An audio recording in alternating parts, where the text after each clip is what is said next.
Om Swastiastu.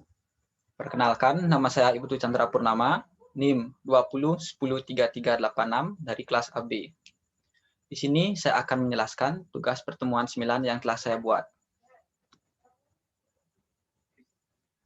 Apa saja sih contoh perusahaan dagang? Di masa pandemi ini, banyak orang-orang yang PHK dan banyak yang memulai perusahaan dagang. Contoh dari perusahaan dagang adalah 1. Warung, yang kedua swalayan, yang ketiga Alfamart, yang keempat Serba atau toko serba ada, yang kelima Carrefour. Apa sih perbedaan antara perusahaan dagang, manufaktur, dan jasa? Perusahaan dagang memperoleh produk persediaan dari supplier dalam bentuk bahan jadi untuk dijual kembali. Perusahaan ini hanya melakukan penjualan kembali dan mengambil keuntungan dari selisih penjualan. Perusahaan manufaktur. Berbeda dengan perusahaan dagang, perusahaan manufaktur adalah produk yang dibuat dari bahan mentah menjadi bahan jadi, untuk kemudian diolah sedemikian rupa menjadi produk dengan nilai jual yang tinggi dari bahan baku. Perusahaan jasa.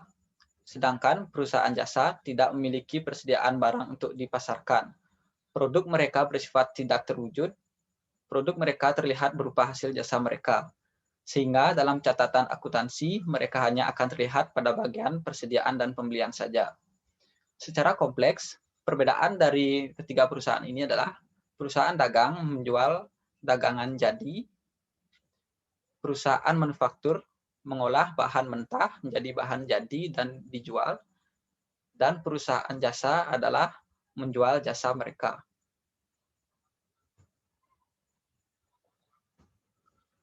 Akun-akun apa saja yang muncul dalam perusahaan dagang?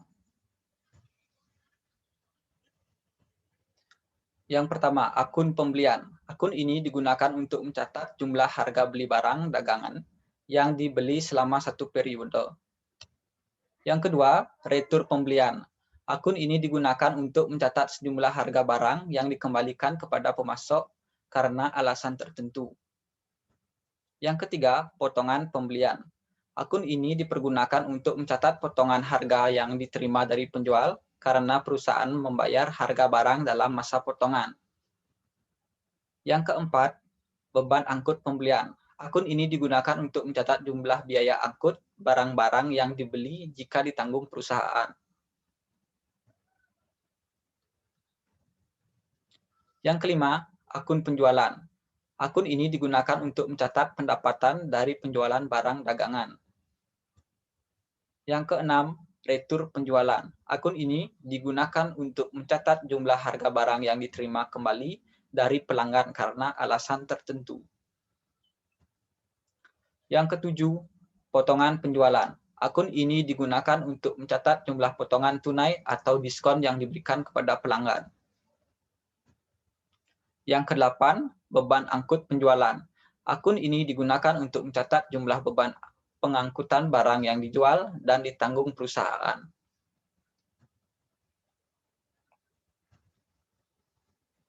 Yang kesembilan, utang dagang. Akun ini digunakan untuk mencatat timbulnya utang dagang dan pelunasan kewajiban atas pembelian secara kredit. Yang ke-10, piutang dagang. Akun ini digunakan untuk mencatat timbulnya piutang dagang dan penerimaan pelunasan piutang atas penjualan secara kredit. Sekian penjelasan tugas pertemuan 9 yang telah saya buat. Jika ada salah kata atau yang tidak berkenan di hati teman-teman dan Ibu, saya mohon maaf. Sekian dari saya, terima kasih. Om Santi, Santi, Santi, Om.